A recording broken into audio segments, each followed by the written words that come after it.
Por 57 días se extendió el paro del Colegio de Profesores, que ya analizábamos con el senador Larraín, en rechazo precisamente a este proyecto de carrera docente. Y queremos conversar más sobre este tema con el profesor y presidente, además del colegio del gremio, Jaime Gajardo. Buen día, Jaime, ¿cómo le va? Muy bienvenido, gracias por estar con nosotros. Primera pregunta, ¿podemos hablar de el Colegio de Profesores? Porque por sus actos los conoceréis, hemos visto como 2 colegios de profesores. Bueno, mire, primero, el que haya divergencia y posiciones diversas en un gremio tan heterogéneo en todo el país es algo absolutamente normal. Yo creo sí que aquí hay mucho de artificial que se ha promovido en todo esto y también visiones, bueno, sectores que están interesados en que no hayan cambios en la educación chilena. ¿Dentro del propio colegio? No, de los grupos de poder dentro del país, que hay intereses cruzados en esto. Por ejemplo, yo le digo, los empresarios de la educación, ya que manifiestamente se han expresado por tratar de no hacer cambio. Ahora, ¿yo por qué digo artificialmente? Porque si bien es cierto, este tipo de matices se dan en todas las organizaciones, hay aspectos que han sido sobredimensionados y además visiones erradas. Por ejemplo, ¿qué cosa? Hemos tenido 57 días de paro y al final del camino vemos que se ha logrado avanzar, se han puesto puntos encima de la mesa. Ya el proyecto original no es el mismo de lo que estamos hablando ahora y sin embargo hay sectores que insisten en que es puro humo, que son cosas ambiguas, que es más de lo mismo. Entonces, hay cuestiones hasta, yo creo, de sentido común, Jaime, que no calzan en todo esto. Pero lo que no me calza a mí es que yo le hablo de la división de los 2 colegios. Sí. Usted me dice que hay poderes, no sé si dijo poderes fácticos, pero que hay, qué sé yo, grupos que artificialmente agrandan esto, y me habla de los empresarios de la educación. Pero lo que yo he visto, al menos, y corríjame usted si es que ha visto otra cosa, es que una parte del colegio se junta estatutariamente el viernes. Usted llama a que el viernes no hay reunión, se corre para el lunes porque no hay lugar seguro para realizarla. Y un grupo del colegio, tuvimos acá el viernes al prosecretario, ¿no? El viernes. ¿Mario Aguilar? Sí. Sí, sí. Diciendo que ellos se juntaban el viernes porque es lo que corresponde por estatuto, que habría que sancionar a quienes se juntan en otra fecha. Usted, en cambio, llama al colegio a juntarse el lunes. Hay 2 reuniones. O sea, eso es mucho más que un matiz. Yo entiendo que la palabra matiz admite matices, pero no sé si admite tanto. Bueno, mire, todas esas diferencias las vamos a ver internamente, ¿ya?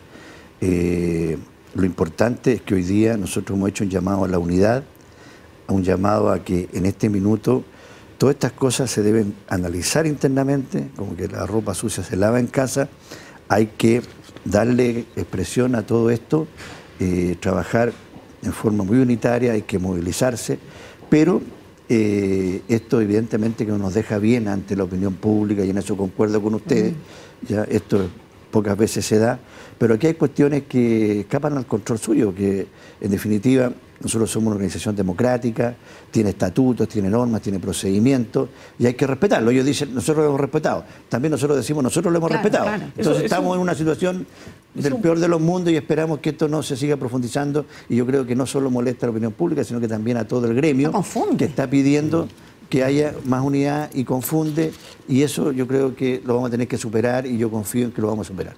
Pero Jaime, eso en la práctica parece una formalidad, el tema de los estatutos, pero creo que es bien relevante. ¿Fue válida la votación ayer de la Asamblea Nacional? Absolutamente. Pero es que sí. Mario Aguilar dice que bueno, no, pero esas son opiniones personales, opiniones pero de no es una opinión tipo. Porque él dice que los estatutos no le facultaban a usted para convocar a la Asamblea Nacional de ayer. Mire, sí, la Asamblea del día viernes ya se corrió un día por razones de seguridad y si usted revisa los estatutos, yo no voy a marear a la gente con todas estas cosas internas, en que el artículo 37, número 6, faculta al presidente para, ante situaciones excepcionales, tomar medidas y después en la reunión próxima informa al directorio. ¿Ya? Y eso se ha procedido de esa forma y no es primera vez que sucede este tipo de cosas. Aquí hubo un tema en que el lugar era importante donde hacíamos la asamblea, porque hay grupos radicalizados que permanentemente van a rodear a la asamblea, la insultan, atemorizan a la gente. ¿Liderado por Aguilar? Han hecho, yo creo que él sale a conversar con ellos, yo no sé si habrá alguna ligación, él la ha negado, pero yo lo he visto que conversa y se coordina con ellos. Lo importante es que ante eso usted no podía hacer la reunión en cualquier lugar. Si lo hubiésemos hecho en la USACH, habría sido nefasto, porque ahí usted cómo controla. Y prácticamente yo creo que a mí ni siquiera me habrían quedado los bigotes en ese tipo de asamblea y eso es muy lamentable y tuvimos que tomar medidas. Entonces solamente hay razones de ese tipo, no de otra forma. Ok, entonces, mire, era una asamblea de continuidad, escúcheme, era una asamblea de continuidad,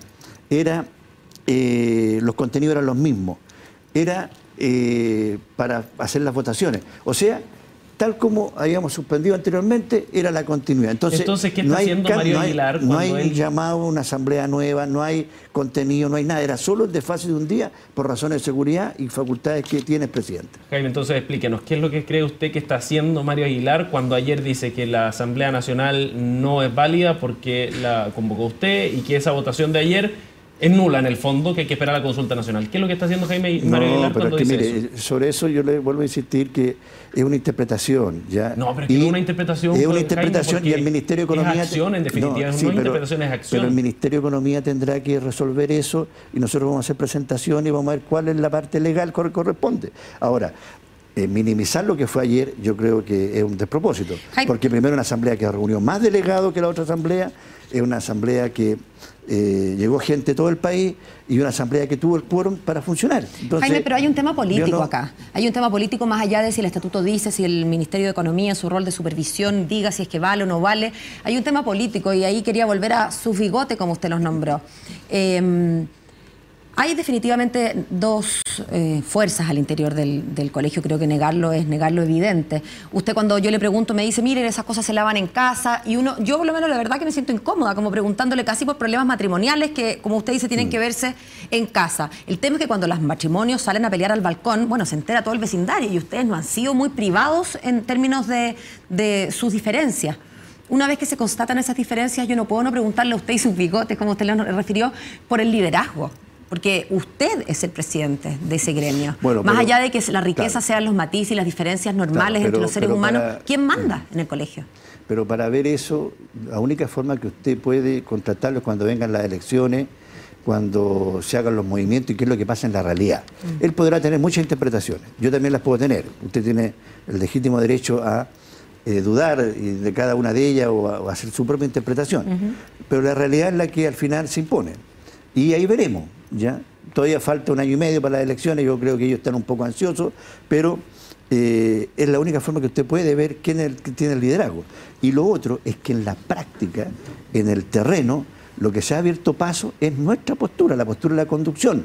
Pues nosotros dijimos que la posición del retiro ya se había agotado, que era necesario ir a un diálogo con la autoridad, que había que analizar los puntos en la mesa porque hay compromisos que ha optado la autoridad para cambiar este proyecto de ley y en definitiva había que ir dando pasos acorde a esos criterios. Y eso es lo que ha pasado en la realidad. Hoy día nos reunimos un rato más con la ministra de Educación para precisamente ver los compromisos que hayan optado y que se hagan las modificaciones y transformemos este proyecto de ley.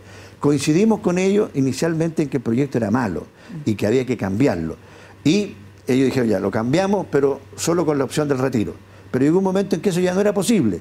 Y nosotros dijimos, hay que ir ahora a indicaciones sustitutivas desde el gobierno, desde los parlamentarios, y vamos transformando esto. Usted puede transformar algo de diferentes formas. No hay caminos únicos, dogmáticos, ni caminos rígidos. Y eso es lo que nosotros hemos puesto en nuestro sello como conducción, y yo creo que es eso lo que en la práctica se ha abierto paso. Y hoy día, fíjese usted, que hemos logrado que para ingresar a la carrera profesional docente no hay que hacer esa provincia ni 2 años que estaba contrata el maestro. Hemos logrado que solo con el título profesional y a través de un concurso público usted ingrese a la titularidad, al tramo inicial de la carrera. Y eso es un paso importante.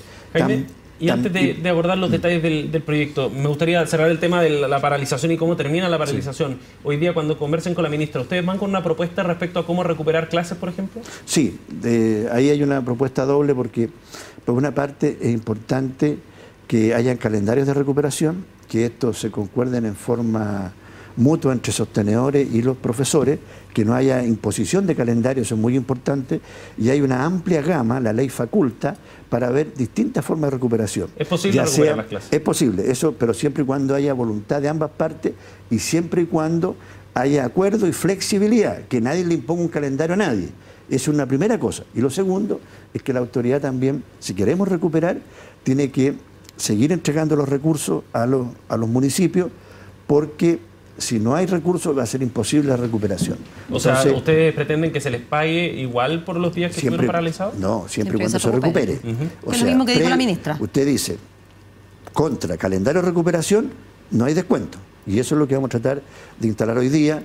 Y hay como 50 municipios, 48, no sé la cifra exacta, que estarían en peligro de no recibir recursos, porque se paga por asistencia médica y si los alumnos no van, no reciben recursos. Entonces, esas son las cosas que tenemos que ahora discutir, porque es importante en un conflicto tan largo, tan prolongado, que se resuelvan dos cosas: lo que es la recuperación para aminorar el impacto que ha tenido esto en los jóvenes y en los niños, y segundo, el que no haya operación castigo ni un despropósito a tratar de sancionar a los maestros y maestras, porque eso no ayudaría a crear un clima. Usted sabe que aquí, si no hay un clima apropiado, si no hay confianza, si no se genera esta situación en forma positiva, vamos a ir de mal en peor y vamos a volver al conflicto de nuevo. Jaime, usted habla de operación castigo, pero uno teme que quizás la operación castigo venga por parte de los apoderados, que a fin de año de repente decidan sacar a los niños de la educación pública y se vayan a colegios con subvención, porque no queremos más paro, hasta cuándo el desorden, en fin. ¿Qué le dice usted a esos padres? Mire, primero yo quiero expresar públicamente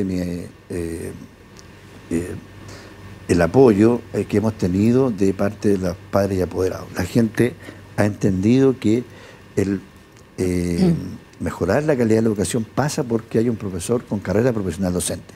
Y eso lo hemos sentido en el ámbito, en todas partes. Y además, lo importante en esto es que los padres apoderados tienen que entender que hoy día la debacle que tiene la educación municipal no es solo por estos paros. Aquí hay un tema estructural, sistémico, de financiamiento de la educación que ha hecho que desde los años 90 venga una fuga permanente de alumnos. Recuerde que el sistema municipal tenía casi el 90% de la matrícula y hoy día está en un 34%. Y nos hemos pasado en paro todos los días y toda la vida y todo el año. O sea, aquí hay un tema estructural que es una forma de financiamiento perverso que castiga a los sectores más pobres, en este caso a los municipios que aglutinan a las escuelas más de privadas, y es eso lo que tenemos que cambiar, y ahí también tenemos todo un debate con la autoridad.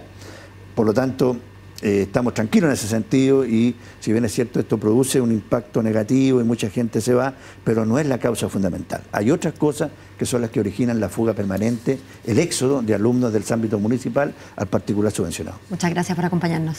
Gracias, Jaime. Buen día. Muy bien, muchas gracias a ustedes.